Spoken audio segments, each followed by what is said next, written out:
Okay, hey everyone, how are you doing? I have this Christian Slater girl that won't go away. It's really annoying, so just bear with me. It's been like a little bit of spitball-ish. Now stay there! Ah, damn it. Okay, so as we can see, I'm having a terrible hair day. And that is okay, because it doesn't matter. We are talking about the wonderful world of survey research. Boom. So exciting that you are back in the classroom today with me, the virtual classroom. Welcome everybody to another exciting edition of survey research. We are in week 3 now, so I have some things that I need from you. And the first one is I just need you to arrive to the session, to this video, and take 3 deep breaths. Okay, so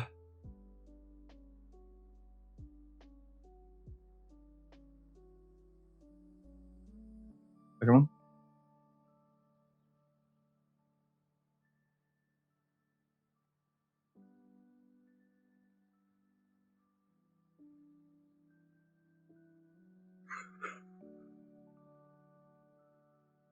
Okay, now I feel a little bit more relaxed. Now to not make you relaxed, for the next 30 seconds, I need you to look at an advertisement about drunk driving. If this is at all not what you want to see, then just click 30 seconds after this clip. Okay, so for the next 30 seconds, we're going to look at this advertisement.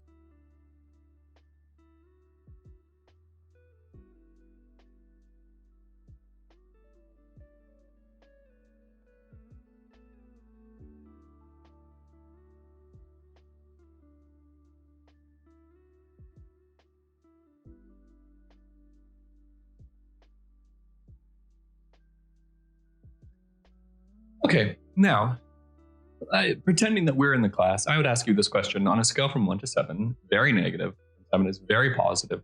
What are your attitudes towards consuming alcohol and driving?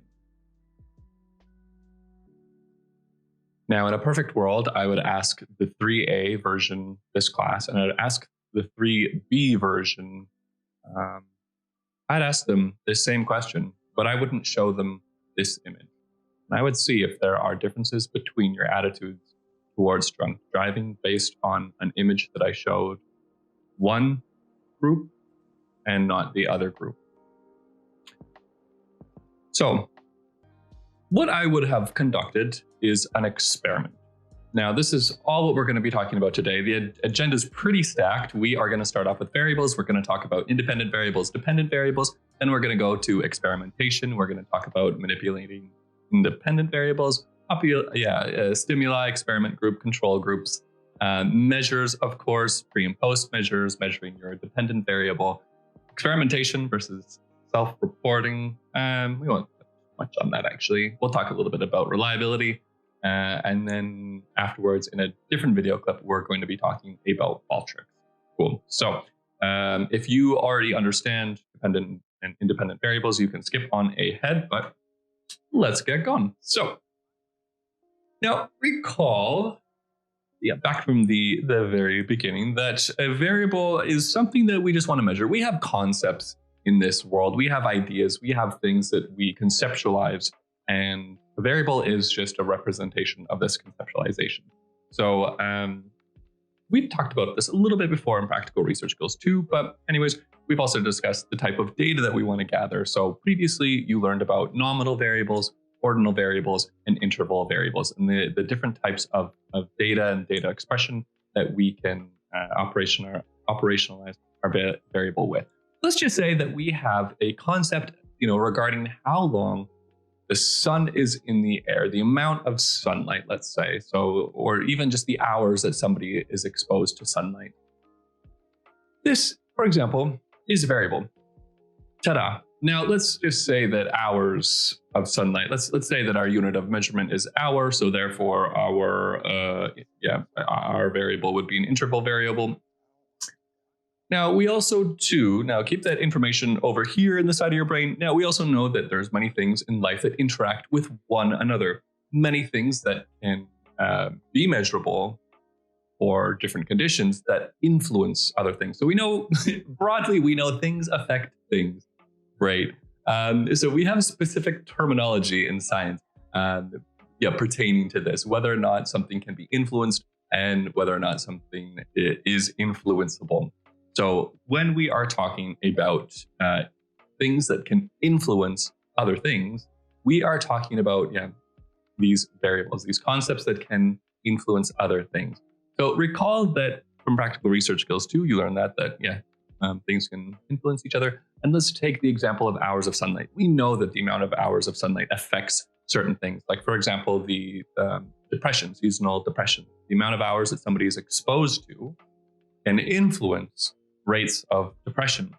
So the rates of depression, this is a dependent variable. So a dependent variable, remember, this is a concept that can be influenced by another thing, that is influenceable by another thing. For example, maybe a lighter note, this is plant growth. Let's skip depression. Am I still on? I'm still on. So for example, plant growth, this is a dependent variable. So hours of sunlight is an independent variable, and it affects plant growth, which is a dependent variable. So here, you can even see here, 0 hours of sunlight, oh, this tiny little dude, 10 hours of sunlight, monster plant, coming to strangle you. So an experiment, that is a good question. How does this all relate to this class? Well, I'm glad that you asked. Thank you. Yes, you in the corner. An experiment is where we manipulate the conditions of the independent variable. So we are the ones that manipulate the independent variable and see how that changes the effect on the dependent variable. So in this case of the plant, the researcher could have 3 plants, keep them in the closet, bring one out for half an hour, bring another out, for 10 hours in sunlight and so forth, and then really see the rates, how sunlight affects the growth of the plant in centimeters. Okay, so you might be thinking, this is a very basic and broad experiment. Okay, so as a researcher, I could take out different plants and put them, or I could take out the same plant, or I could take out the same species of plant and put them into the sunlight for varying different hours and see if sunlight affects plant growth. This seems very basic. How does this actually, really relate to PPP, or how does it relate to our case of the collective, or perhaps our other topics? You might be, what the hell? Well, recall that messages have different characteristics. And here it might be nice for your task or for your assignment to look at different message characteristics, because there's so many different characteristics of a message. I mean, we are talking visuals, like the presence or, the different types of visuals can really impact someone. The text, how long the text is, how short the text is, the type of wording, slang, etc. All of that can have influence on people. The appeals of it all. So using fear, using humor, like if you don't do ergonomics, if you don't stand up from your desk, you're gonna die. Like, will that influence somebody to use a product? That's really not ethical to say that, but I digress. Sex appeals. We know that sex appeals have a huge effect on things. Feminist overtones, including diversity and inclusion, that has things. Celebrity endorsers, okay, credibility, and even more so, and furthermore, so communication behavior. You learned about scarcity, perhaps adding incentives, like buy now, get this thing free. Providing consensus information, like 90% of students read the collective. How about you? Reciprocity, all these fun, awesome things can affect a message. So these are all hints and all different topics that you can potentially explore if you're going to choose the collective ahead or whatever. So let's talk about Michael Bolton. I hope that some of you know Michael Bolton. Anyway, my childhood. So you're then probably wondering, okay, how am I supposed to operationalize something like sex appeals in a message? How do I make that something that I can manipulate and that I can operationalize? And now it's time to get creative. So for example, let's say that we're working with the HAG Collective, and let's say that we wanted to operationalize sex appeals, and we wanted to create messages with or without sex appeals. So this is how we're going to operationalize, the presence of sex appeals. That's going to be an independent variable. The presence or lack thereof of sex appeals can influence well, I'll get to that later, but something like readability or intentions to read the collective. So here we go. The power is now in our hands to really get creative and to create a message ourselves. So this is my shameful example of making a wonderful sex appeal with Michael Bolton. And here there is, an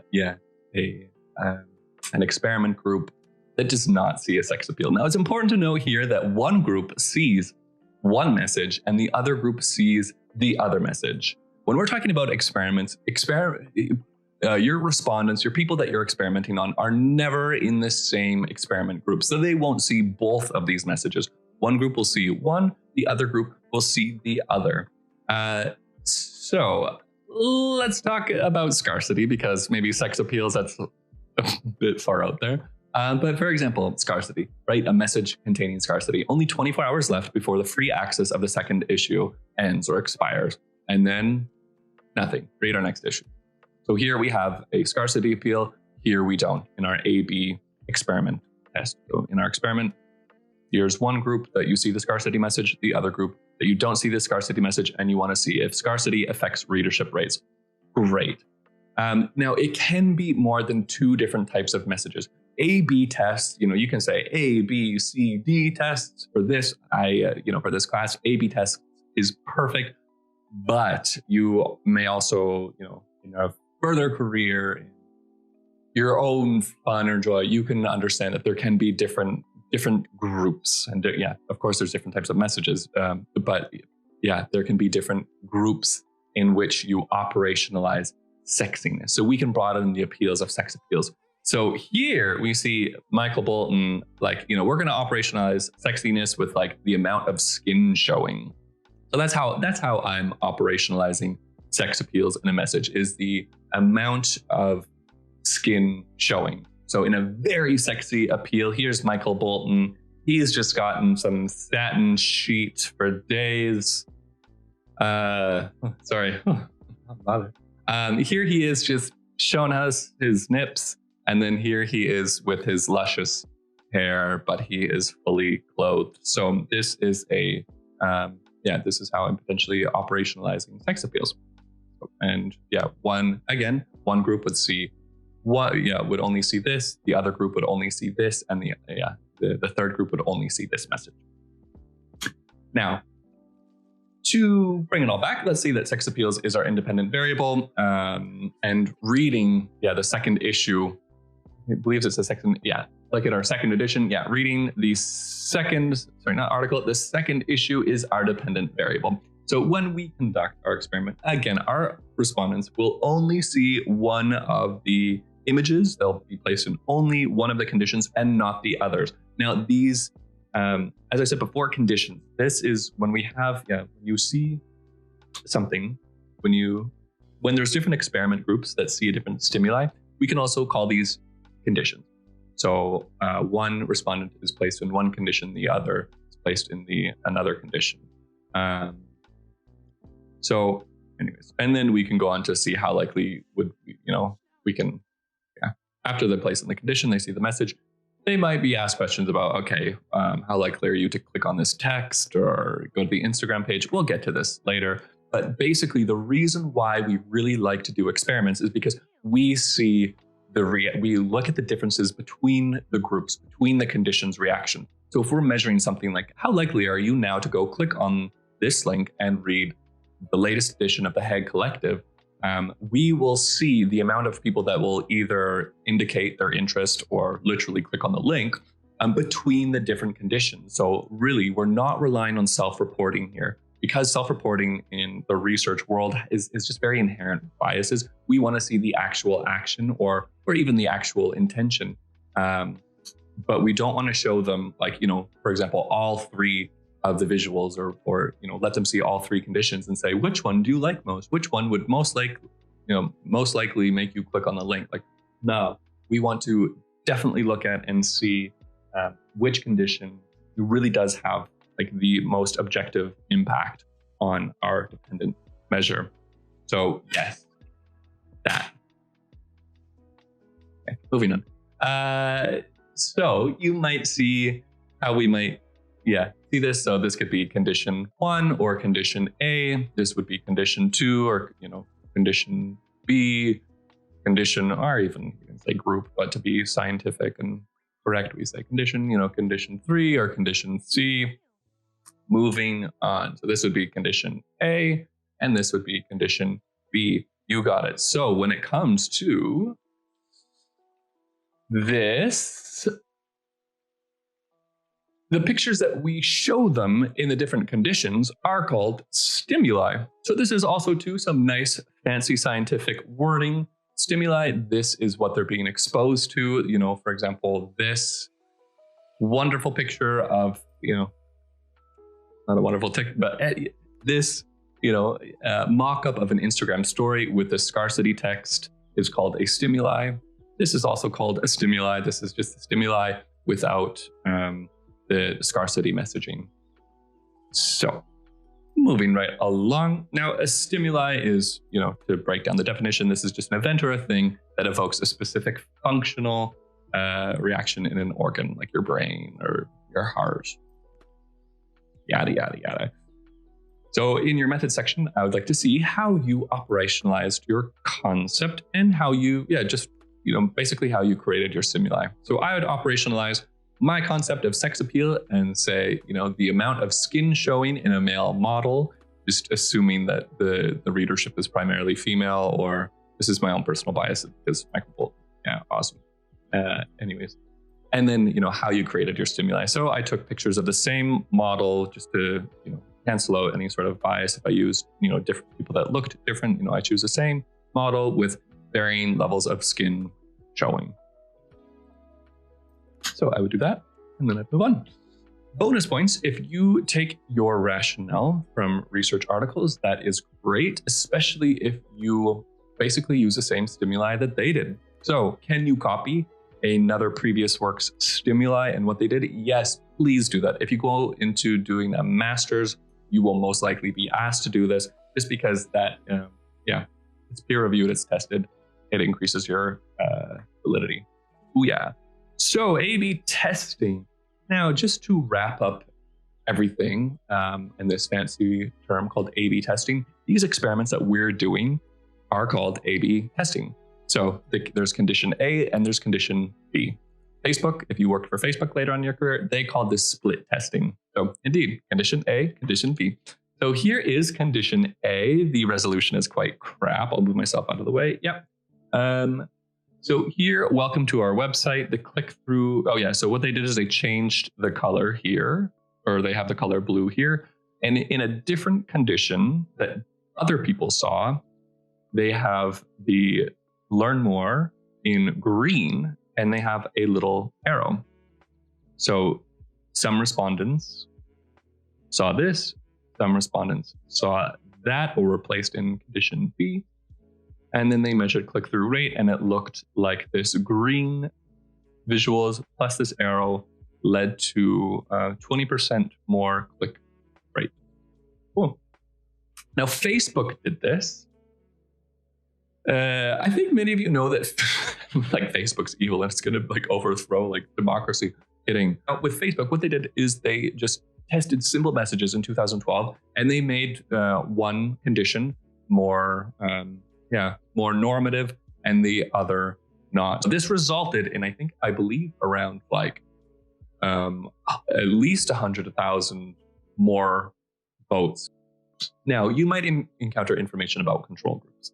Basically, a control group is a condition in which the stimuli isn't present, or the specific stimuli, like, for example, the message about scarcity, you need to check this right away, is shown. The reason why that is because it is nice to have a baseline sometimes. So you might encounter this, a control group. Will I ask you to do a control group? No, you don't have to. For those that really want to go for gold, please consider including it. It's just helpful to understand really the precise effect of our independent variable that we're manipulating. Okay, so now I've shown my audience Michael Bolton. What do I do now? Well, now we want to operationalize our dependent variable, or our influenceable concept. So for example, let's talk about readership. Some might be wondering, okay, so how can we ask a question about readership when like there's 5 different group members? And if we're all focusing on readership, won't it just be the same question that we ask after like every single A/B test? And I will say to you, no. Moving on. So we need to consider really just taking readership as a broad concept. Now, there can be many different forms of, gauging interest or breaking this concept of readership apart. The first could be attitudes towards reading the collective. The next could be perceptions towards reading the collective. So one could be, what are your direct attitudes towards this? The second could be, what would your perceptions of it be if you're not familiar? Another could be your intentions to read the collective. The other could be your intentions to share the collective, for others to read. The next one could be actual behaviors of reading the collective. So, placing a link and see how many people click.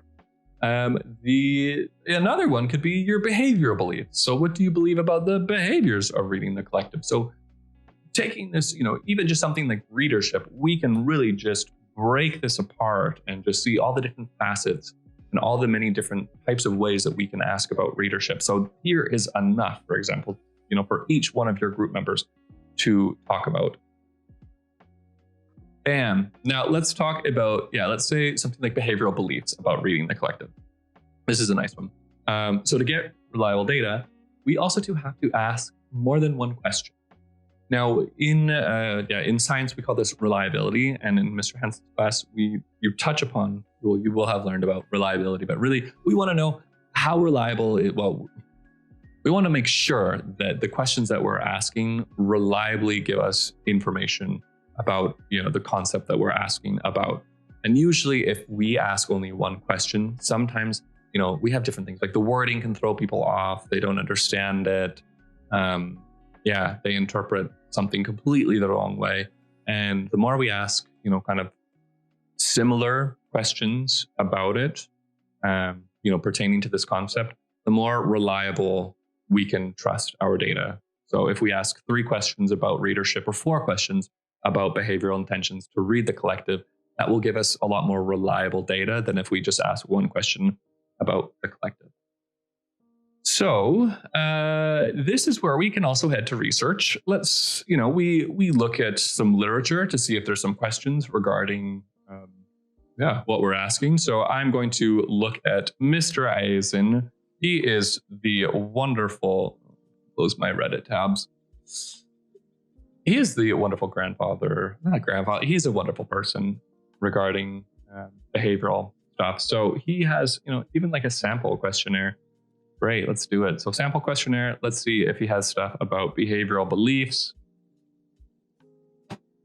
Motivation to comply. Behavioral beliefs, great. Okay, so this is in the context of attending class. So attending this meeting on a regular basis will help me gain a better understanding. Okay, so this is, one nice question that measures the belief of a behavior, and the behavior is attending class. Attending meetings of the class will help me do well. Okay, attending these meetings will give me an opportunity to interact with the instructor. Okay, attending these meetings. So what I'm going to do here for my reliability in measuring behavioral intentions is I'm going to use 4 of these questions, and I'm just going to slightly tweak it to be about readership of the collective. And of course, when I write my methods, I'm going to cite Mr. Eisen for this, saying that I am taking and adapting my survey questions from the theory of planned behavior example questionnaire from Mr. Eisen. Cool. Love him.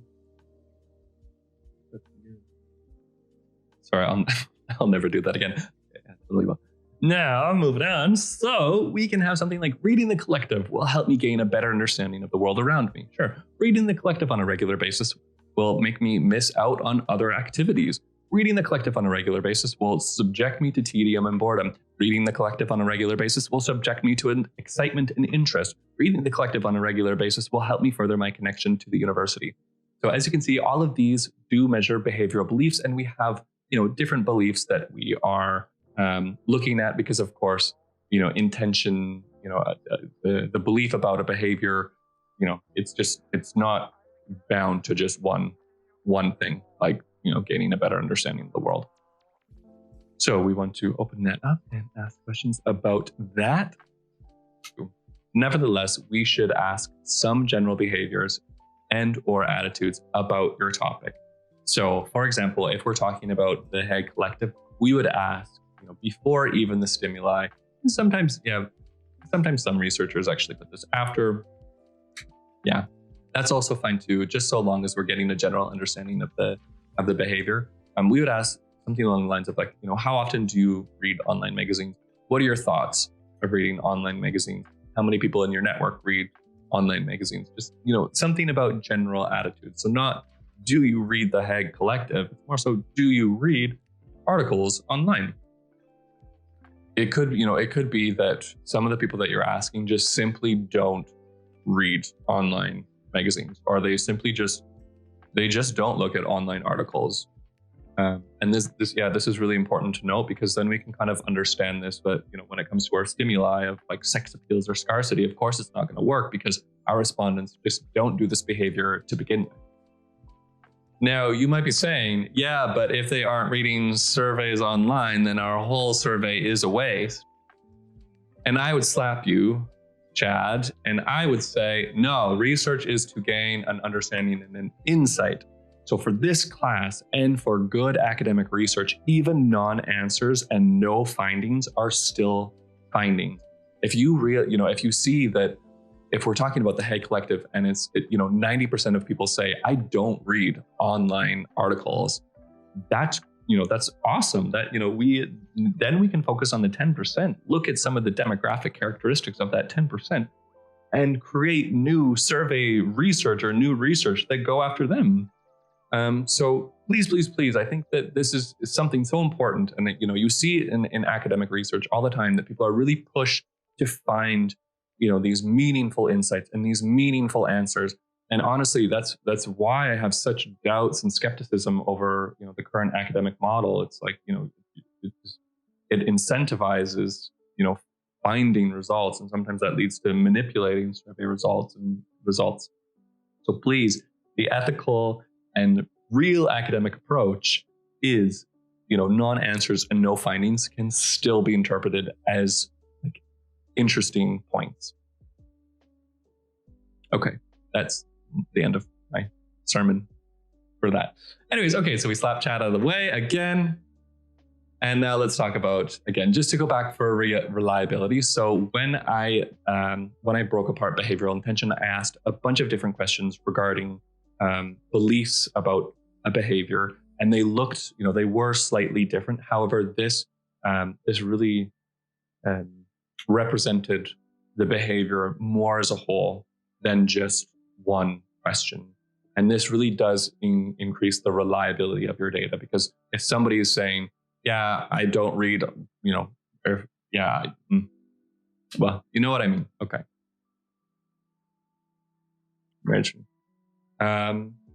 Now, to do this, I would recommend for your own surveys, maybe to have like 2 pre-measures and 4 post measures, or you can do whatever you want, but I really will ask you guys to have at least 2 or 3 post measures that measure your dependent variable, at least two questions. I think that'd be super groovy. And of course, for your reliability, you can ask 6 questions, but that might that might be cognitively taxing if all your group members are asking like a million questions. So in your masters, you will learn that, you'll learn this in more depth, and you'll learn that this is called a scale. And also too, if you choose to do a master's, you will learn, actually that you can calculate this, that you can calculate reliability, and you'll use it using SPSS. But we won't talk about that because SPSS is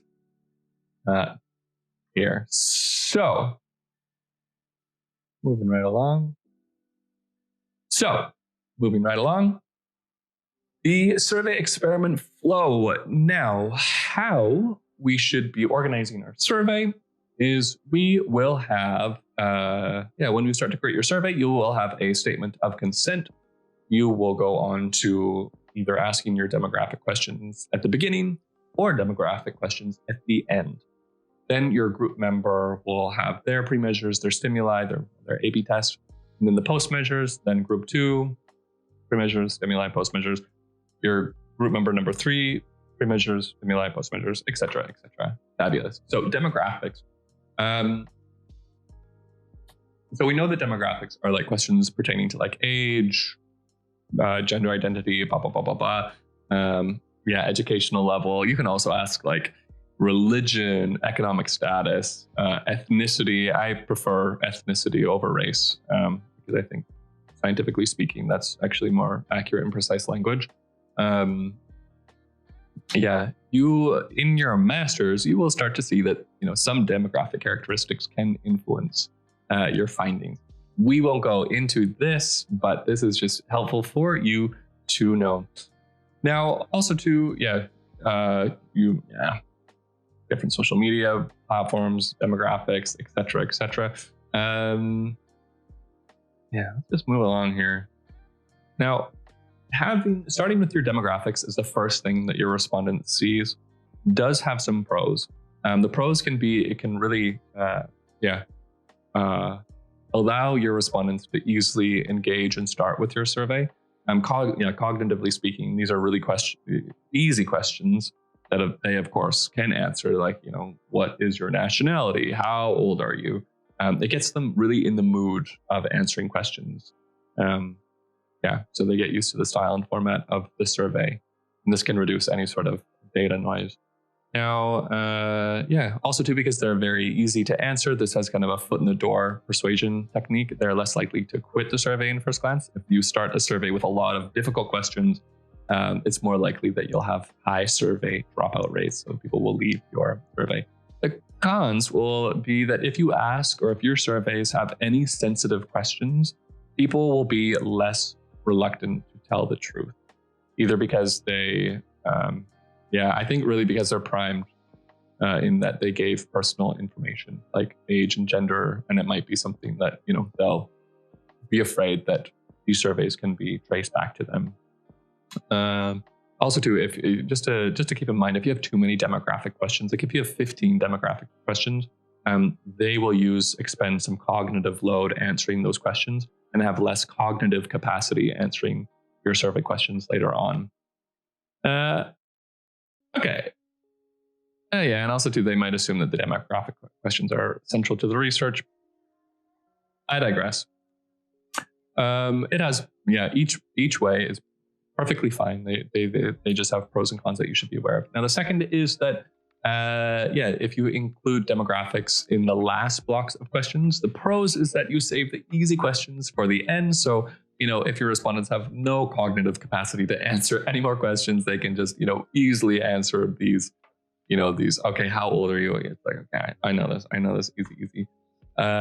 Also too, you will get more sensitive questions, or you'll get more truthful answers if you ask sensitive questions before demographic questions, as I explained earlier. And, you might have not such truthful answers to the demographic questions then, which is more or less fine.